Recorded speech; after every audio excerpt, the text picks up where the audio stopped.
بسم الله الرحمن الرحيم نحمده ونصلي ونسلم على رسوله الكريم أما بعد.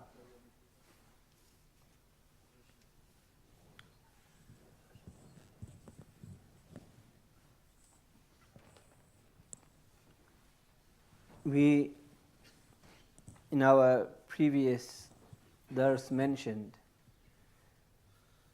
the very first wahy and the very first revelation which came upon Rasulullah sallallahu alaihi wasallam, and we read through the riwayah and the narration of Sayyidah Aisha radiyallahu ta'ala anha, which Imam Bukhari rahimahullah ta'ala has recorded in the very first chapter of his Al-Jami' al-Sahih, in which Sayyidah Aisha radiyallahu ta'ala mu'mineen mentions the entire incident of the first revelation. And as I said, that there are certain things which we would like to go through and discuss regarding this particular narration. So, going through this particular narration again, last week we just read it and translated it. This week let us go through it and understand it a bit more. Sayyidah Aisha radiyallahu ta'ala anha mentions that أول ما بدأ به رسول الله صلى الله عليه وسلم من الوحي الرؤيا الصالحة في النوم فكان لا يرى رؤيا إلا جاءت مثل فلك الصبح. That the very first revelations which Rasulullah sallallahu alaihi wasallam received was pious, truthful dreams. In certain riwayas it's a ru'ya sadiqa, in this riwayah it's ru'ya salihah, pious, truthful dreams which Rasulullah sallallahu alaihi wasallam would see, and then these very dreams would manifest themselves during the day and be completely clear and without any ambiguity. And Rasulullah sallallahu alaihi wasallam would see this particular dream in the daytime and whilst he was awake. And the way Sayyidah Aisha radiyallahu ta'ala mentions is مثل فلك الصبح, meaning just as when a person sees the day, he doesn't deny, he doesn't have any doubt in regards to the day, that this day is here, the sun has risen, etc. In that very same way, these visions which Rasulullah sallallahu alaihi wasallam would see at night, when they would manifest themselves during his consciousness, then Rasulullah sallallahu alaihi wasallam would see it and would relate it with that very point and that very particular vision and dream which Rasulullah sallallahu alaihi wasallam saw while he was sleeping. And this was, you could say, as a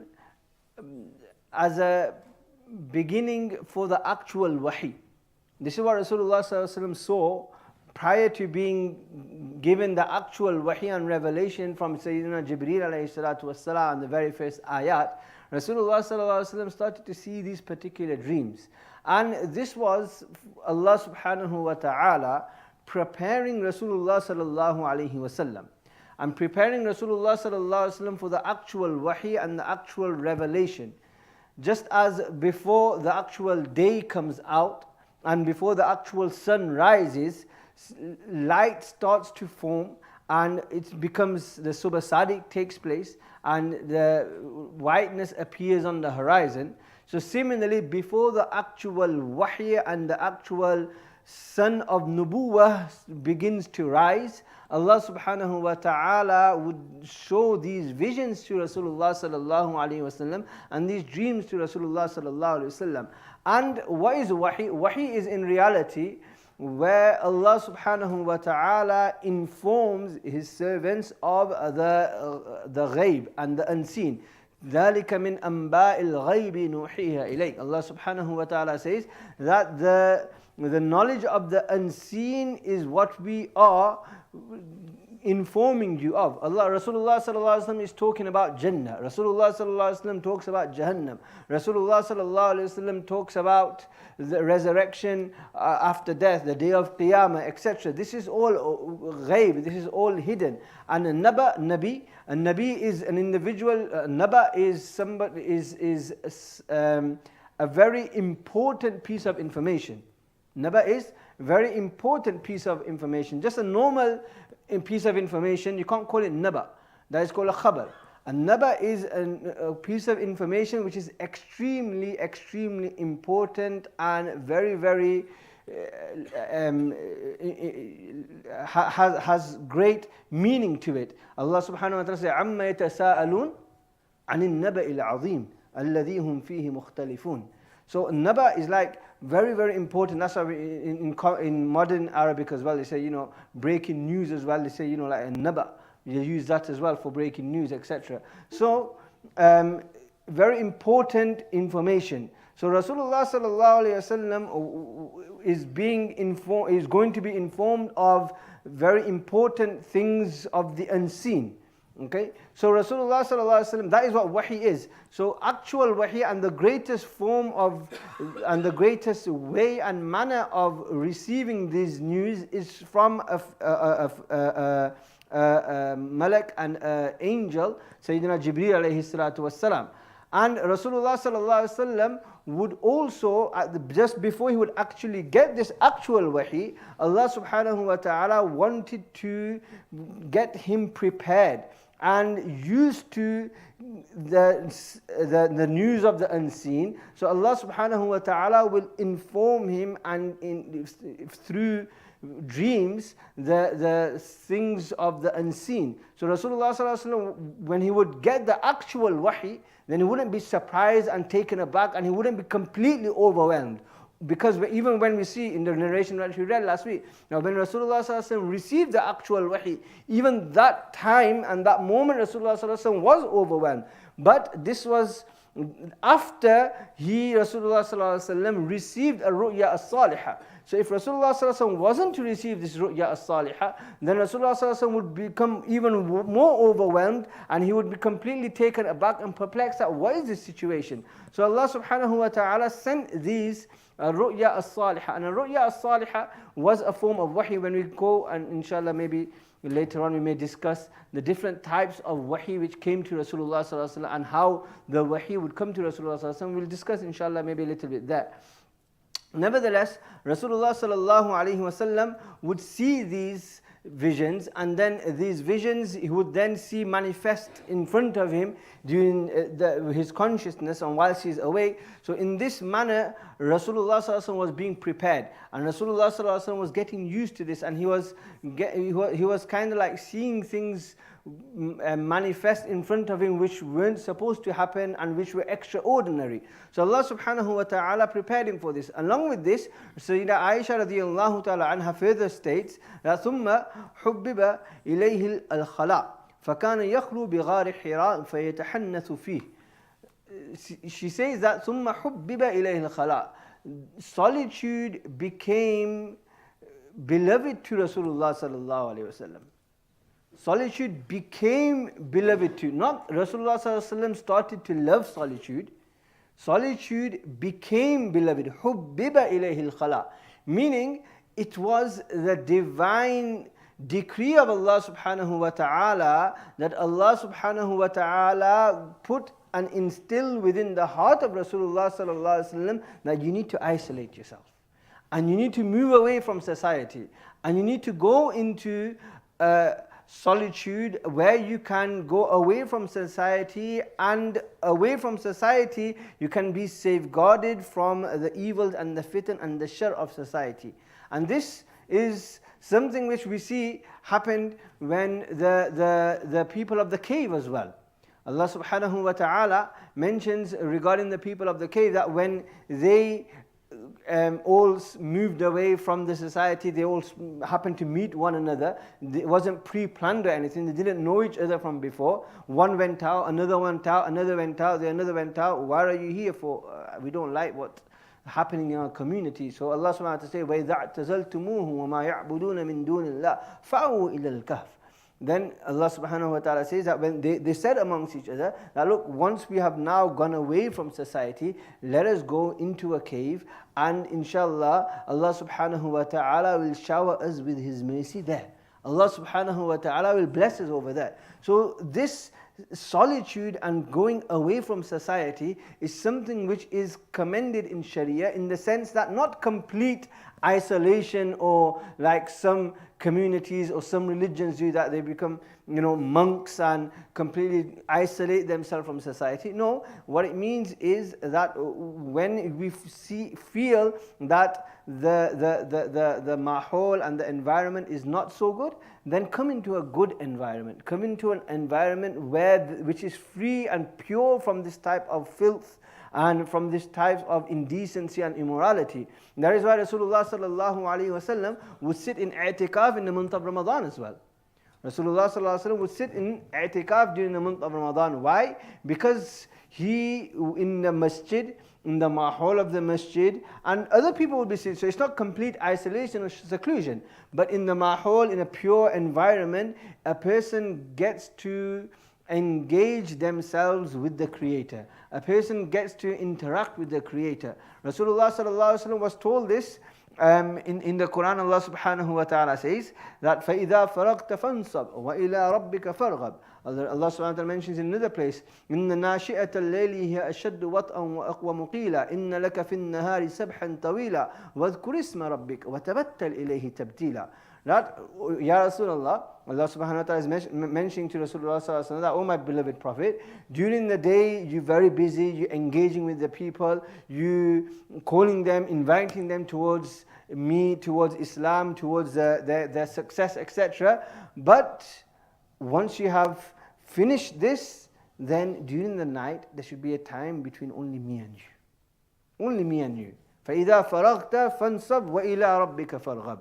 This is Rasulullah sallallahu alaihi wasallam being told, whereas Rasulullah sallallahu alaihi wasallam engagement and occupation wasn't anything worldly. The entire day of Rasulullah sallallahu alaihi wasallam was nothing but da'wah towards Allah subhanahu wa ta'ala. But because of engaging with the people, calling the people, sometimes the mushrikeen, etc. So the effects of that would come upon Rasulullah sallallahu alaihi wasallam. To need that, Rasulullah sallallahu alaihi wasallam needed that boost, needed that spirituality. So Rasulullah sallallahu alaihi wasallam was told that during the night, my time, nobody else's, just my time. فَإِذَا فَرَغْتَ فَانْصَبْ وَاذْكُرِ اسْمَ رَبِّكَ وَتَبَتَّلْ إِلَيْهِ. Remember Allah subhanahu, remember the name of Allah subhanahu, take the name of Allah subhanahu, وَتَبَتَّلْ إِلَيْهِ تَبْتِيلًا, and completely isolate and seclude yourself with Allah subhanahu wa ta'ala. Hazrat Mawlana Ilyas rahimahullah ta'ala, the founder of the Dawah to Tabligh movement, it is mentioned regarding him, he mentions himself, that whenever I would go for gasht, and when I would go for gasht and I would engage in calling people towards Islam and calling people towards the masjid, these were Muslims as well, but he says when I would call them, after that, when I would constantly engage in gasht, etc. and dawah, then after a while I would feel the ill effects of their sohbah and of their company, and because of this I would like to purify myself and I would like to cleanse myself of this particular effect which I had calling them towards Islam. So he says, what would I do? He says, I would either sit in my local masjid for 3 days i'tikaf. And in those 3 days i'tikaf, then I would be secluded from them and only me and Allah, in which I'll be able to cleanse myself. Or I would go to the Khanqah of Hazrat Raipuri rahimahullah ta'ala, and I would sit 24 hours in the Khanqah of Hazrat Raipuri rahimahullah ta'ala, because that mahol was pure mahol as well, and the effect of that, because there were other sulaha, etc., pious individuals, so the effect will be more profound, and within 24 hours I would feel that I have cleansed myself. So this is what Rasulullah sallallahu alaihi wasallam, ثُمَّ حُبِّبَ إِلَيْهِ الْخَلَاء. He had a liking, he was made to like and seclusion and isolation. So Rasulullah sallallahu alaihi wasallam would go and فَيَتَحَنَّثُ فِيهِ, and he would engage in ibadah. And as I mentioned previously, that what type of ibadah? There was no specific ibadah which was of Sharia, because the teachings of Islam weren't reveal at that time. So Rasulullah sallallahu alaihi wasallam would just engage in muraqabah, in contemplation, and just in the greatness of Allah subhanahu wa ta'ala and the Creator, etc. And according to Allama Shami rahimahullah ta'ala, he mentions al-Mukhtar indana, that according to the majority of our ulama ahnaf, he mentions that كان يعمل بما كشف له من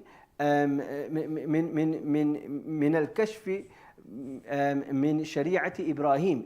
He says that Allah subhanahu wa ta'ala would inspire him, although the actual wahi hadn't been revealed yet. But Rasulullah sallallahu alaihi wasallam would be inspired with certain acts which Sayyidina Ibrahim alayhi salatu wasalam would do in his sharia. And these particular devotions and acts Rasulullah sallallahu alaihi wasallam would carry out in the cave of Hira. So Rasulullah sallallahu alaihi wasallam would spend a number of days there in the cave of Hira and seclude himself, engage in ibadah. So this is something we should also do. I've mentioned previously as well that on a daily basis one should try to take out at least 5 minutes. 5 minutes where it's nobody but you and Allah subhanahu wa ta'ala. Nobody but you and Allah. Talk to Allah, speak to Allah, just do the dhikr of Allah subhanahu wa ta'ala. Nothing else. Just you and Allah subhanahu wa ta'ala, bit of dhikr, bit of dua, etc. This will inshallah help us and assist us spiritually as well. Speak to Allah subhanahu wa ta'ala. 5 minutes, when automatically we will see that these 5 minutes will turn to 10 minutes and 15 minutes, and a person will gain enjoyment in being alone with Allah subhanahu wa ta'ala. So nevertheless, Rasulullah sallallahu alayhi wasallam secluded himself, and it was at that moment then that Sayyidina Jibreel alayhi salatu wasalam came down upon Rasulullah sallallahu alayhi wasallam. Sayyida Aisha radiyallahu ta'ala anha states that فجاءه الملك حتى جاءه الحق وهو في غار حراء فجاءه الملك. That then the revelation came to Rasulullah sallallahu alayhi wasallam, and Sayyidina Jibreel alayhi salatu wasalam came. فقال اقرأ. And Sayyidina Jibreel alayhi salatu wasalam said to Rasulullah sallallahu alayhi wasallam, read. Rasulullah sallallahu alayhi wasallam replied, ما أنا بقارئ. I am not somebody who can read.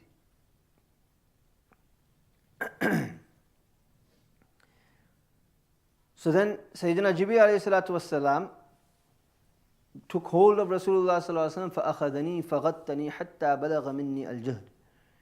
So here some ulama have questioned that Rasulullah sallallahu alayhi wasallam was a ummi, which means Rasulullah sallallahu alayhi wasallam was unable to read in the sense that from something which was written. He hadn't learned the text, etc., of how to read and write. So Rasulullah sallallahu alaihi wasallam couldn't read something which was in front of him. Okay, like you have a young boy, 2-3 years old, who's not been to school, or somebody who has been to school, or is just in nursery or something, and you tell them read this, and they won't be able to read it. Okay, but if you tell them that okay, read after me, أعوذ بالله, then they will be able to say أعوذ بالله. Or read اقرأ باسمي. You'll be able to read اقرأ باسمي. So now, when Sayyidina Jibreel alayhi salatu wasalam is telling Rasulullah sallallahu alaihi wasallam, اقرأ, read. So Rasulullah sallallahu alaihi wasallam is saying, I am unable to read. I am not somebody who can read. So now, was Jibreel alayhi salatu wasalam telling him to read after him? Or was Jibreel alayhi salatu wasalam telling him to read something which was written? So according to certain narrations which have been mentioned, Sayyidina Jibreel alayhi salatu wasalam actually came with something written. And Sayyidina Jibreel alayhi salatu wasalam presented this to Rasulullah sallallahu alayhi wasallam. As Zamana Idris Kandalwi rahimahullah ta'ala has mentioned this in his tafsir, in his Seerah. He mentioned this. He says that Rasulullah sallallahu alayhi wasallam was actually given a piece of written words, and then Sayyidina Jibreel alayhi salatu wasalam, after presenting this to Rasulullah sallallahu alayhi wasallam, said, اقرأ. Upon that, Rasulullah said, I can't read this. I'm unable to read this. فَغَتَّنِي فَأَخَذَنِي فَغَتَّنِي. So thereafter he embraced me, and he embraced me very tightly. He got hold of me and embraced me very tightly until I felt the pain of this. And then this happened for a second time and a third time. And then he read to me and I repeated after him. So when Rasulullah said he couldn't read, it was because he was presented with something. According to other ulama, nothing was presented. And if we take that opinion that, okay, nothing was presented, then Rasulullah, when he was saying, I can't read, it was because Rasulullah was overwhelmed by the situation. Sometimes it comes that you come onto the musalla, ask the huffaz that are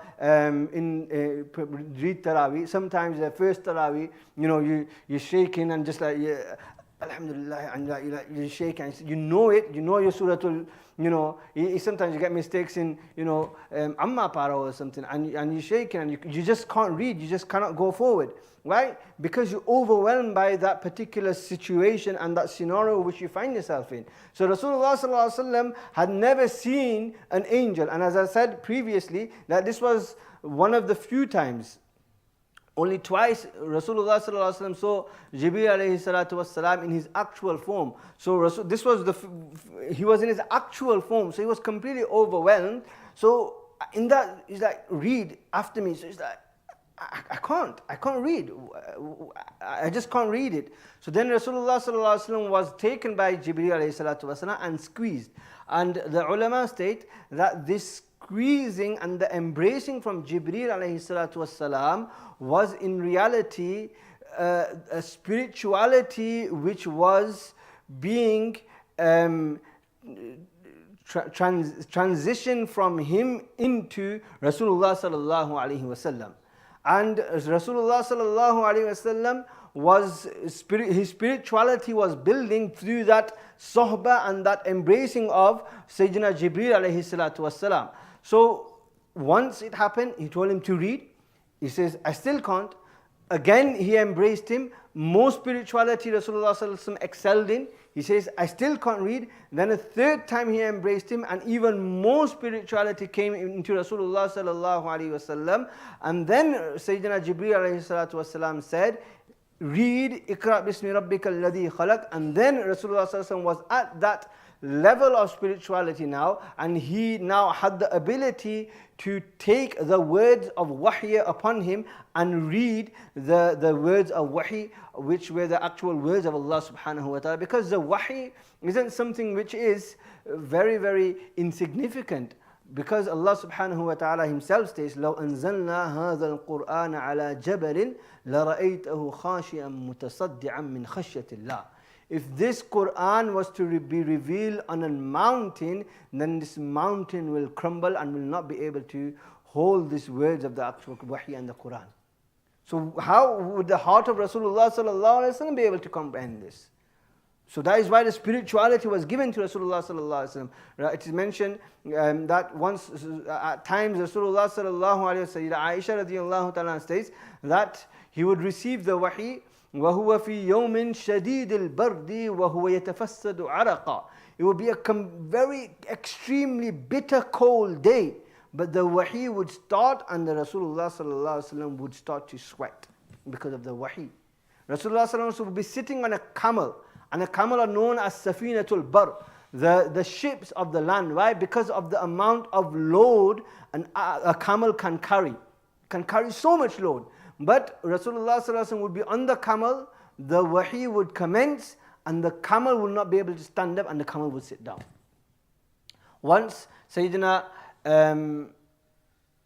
Zayd radiyallahu ta'ala anhu, if I recall correctly, he says that I was sitting with Rasulullah sallallahu alaihi wasallam, and whilst I was sitting with Rasulullah sallallahu alaihi wasallam, Rasulullah sallallahu alaihi wasallam received some wahy. So Rasulullah sallallahu alaihi wasallam called me. He was a scribe of Rasulullah sallallahu alaihi wasallam. He called me and he says, okay, write this particular verse of the Quran which has been revealed. So I started to write, and then it was such that Rasulullah sallallahu alaihi wasallam was sitting cross-legged, and his thigh was leaning against my thigh. So my thigh was underneath, and Rasulullah sallallahu alaihi wasallam's thigh was on top.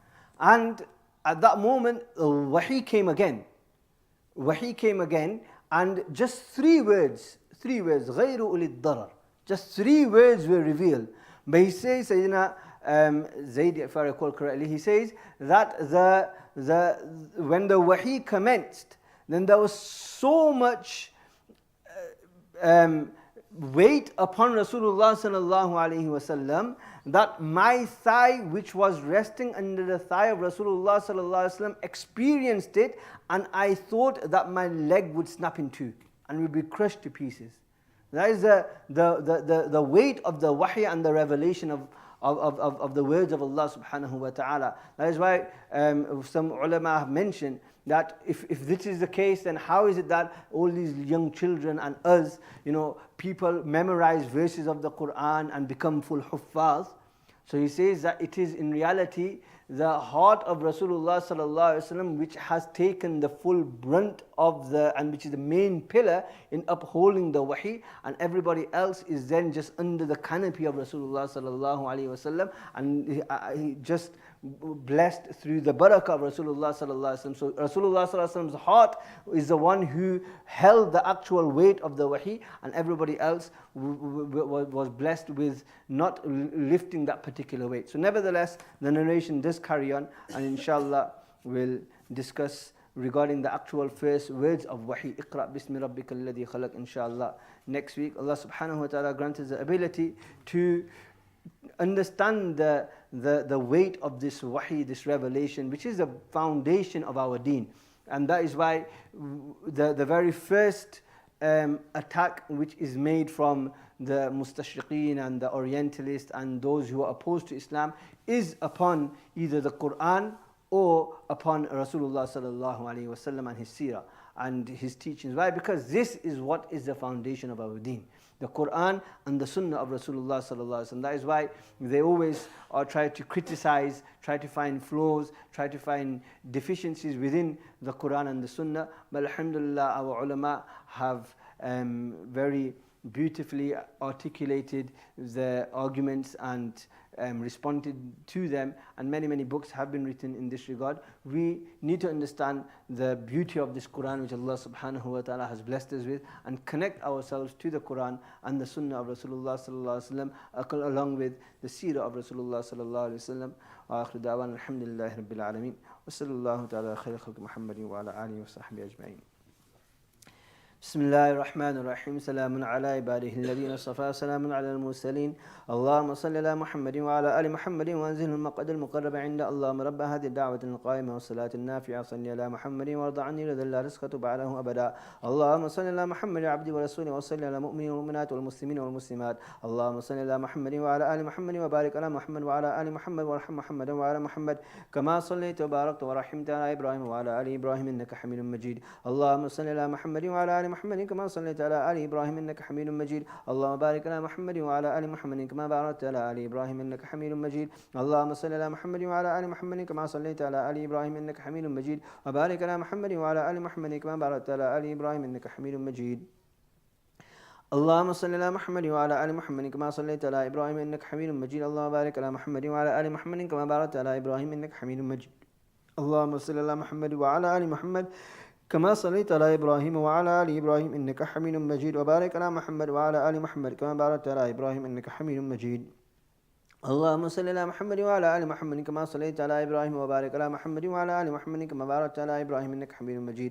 اللهم صل على محمد وعلى آل محمد كما صليت على إبراهيم إنك حميد مجيد. اللهم بارك على محمد وعلى آل محمد كما باركت على آل إبراهيم إنك حميد مجيد.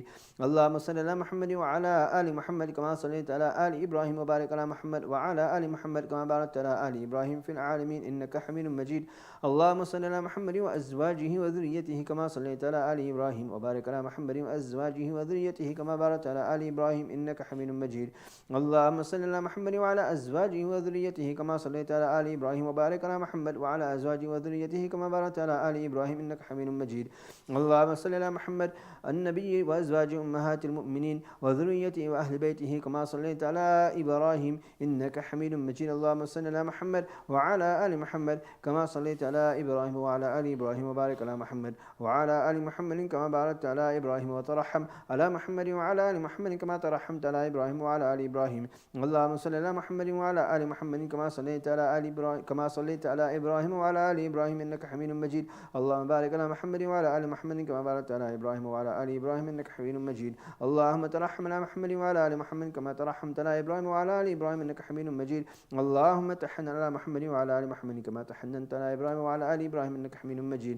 اللهم سلم على محمد وعلى آل محمد كما سلمت على إبراهيم وعلى آل إبراهيم إنك حميد مجيد. اللهم صل على محمد وعلى آل محمد وبارك وسلم على محمد وعلى آل محمد وارحم محمد وعلى محمد كما صليت وباركت وترحمت على إبراهيم وعلى آل إبراهيم في العالمين إنك حميد مجيد. اللهم صل على محمد وعلى آل محمد كما صليت على إبراهيم وعلى آل إبراهيم إنك حميد مجيد. اللهم بارك على محمد وعلى آل محمد كما باركت على إبراهيم وعلى آل إبراهيم إنك حميد مجيد. اللهم صل على محمد عبده ورسولك كما صليت على آل إبراهيم وبارك على محمد وعلى آل محمد كما باركت على آل إبراهيم إنك حميد مجيد. اللهم صل على محمد النبي وعلى آل اللهم صل على محمد النبي الأمي وعلى آل محمد كما صليت على إبراهيم وبارك على محمد النبي الأمي كما باركت على إبراهيم إنك حميد مجيد. اللهم صل على محمد عبد ورسولك النبي الأمي وعلى آل محمد. اللهم صل على محمد وعلى آل محمد صلاة تكون لك رضا ولو جزاء ولحقه أداء وعاطه الوسيلة والفضيلة والمقام محمود الذي وعدت واجزه عنا ما واله واجزه أفضل ما جازيت نبيا القوم ورسولا أمته. وصل على جميع إخوانه من النبيين والصالحين يا أرحم الراحمين. اللهم صل على محمد النبي الأمي وعلى آل محمد كما صليت على إبراهيم وعلى آل إبراهيم وبارك على محمد النبي الأمي وعلى آل محمد كما باركت على إبراهيم وعلى آل إبراهيم إنك حميد مجيد. اللهم صل على محمد وعلى أهل بيته كما صليت على إبراهيم إنك حميد مجيد. اللهم صل علينا معهم. اللهم بارك على محمد وعلى أهل بيته كما باركت على إبراهيم إنك حميد مجيد. اللهم بارك علينا معهم صلوات الله وصلوات المؤمن على محمد النبي الأمي. اللهم اجعل صلواتك ورحمتك وبركاتك على محمد وعلى آل محمد كما جعلت على آل إبراهيم إنك حميد مجيد. وبارك على محمد وعلى آل محمد كما باركت على إبراهيم وعلى آل إبراهيم إنك حميد مجيد. وصلى الله على النبي الأمي. التحيات لله والصلوات والطيبات. السلام عليك أيها النبي ورحمة الله وبركاته. السلام علينا وعلى عباد الله الصالحين. أشهد أن لا إله إلا الله وأشهد أن محمد عبده ورسوله. التحيات الطيبات صلوات الله. السلام عليك أيها النبي ورحمة الله وبركاته. السلام علينا وعلى عباد الله الصالحين. أشهد أن لا إله إلا الله وحده لا شريك له وأشهد أن محمد عبده ورسوله. التحيات الطيبات صلوات الله. السلام عليك أيها النبي ورحمة الله وبركاته. السلام علينا وعلى عباد الله الصالحين. أشهد أن لا إله إلا الله وحده لا شريك له وأشهد أن محمد عبده ورسوله. التحيات المباركات صلوات الطيبات لله. السلام عليك أيها النبي ورحمة الله وبركاته. السلام علينا وعلى عباد الله الصالحين. أشهد أن لا إله إلا الله وأشهد أن محمد عبده ورسوله. بسم الله بالله. التحيات لله والصلوات والطيبات. السلام عليك أيها النبي ورحمة الله وبركاته. السلام علينا وعلى عباد الله الصالحين. أشهد أن لا إله إلا الله وأشهد أن محمد عبده ورسوله. أسأل الله الجنة أعوذ بالله من النار.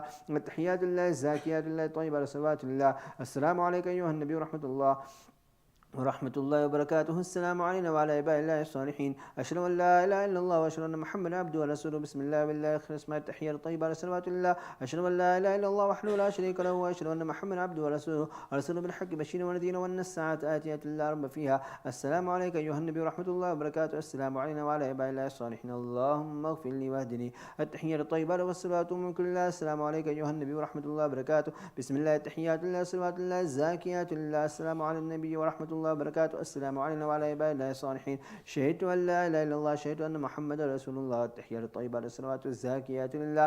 أشهد أن لا إله إلا الله وحده لا شريك له وأن محمد عبده ورسوله. السلام عليك أيها النبي ورحمة الله وبركاته. السلام علينا وعلى عباد الله الصالحين. التحيات الطيبات الصلوات لله والصلوات الزاكيات لله. أشهد أن لا إله إلا الله وأشهد أن محمدا عبد الله ورسوله. السلام عليك أيها النبي ورحمة الله وبركاته. السلام علينا وعلى عباد الله الصالحين. التحيات الصلوات لله. السلام عليك أيها النبي ورحمة الله وبركاته. السلام علينا وعلى عباد الله الصالحين. التحيات لله الصلوات الطيبات. السلام عليك أيها النبي ورحمة الله. السلام علينا وعلى عباد الله الصالحين. أشهد أن لا إله إلا الله وأشهد أن محمد عبده ورسوله. التحيات المباركات الصلوات الطيبات لله. السلام عليك أيها النبي ورحمة الله وبركاته. السلام علينا وعلى عباد الله الصالحين. أشهد أن لا إله إلا الله وأشهد أن محمد رسول الله. بسم الله والسلام على رسول الله. يا رب صل وسلم دائما أبدا على حبيبك خير الخلق كلهم. سبحانك اللهم وبحمدك. أشهد أن لا إله إلا أنت نستغفرك اللهم ونتوب إليك.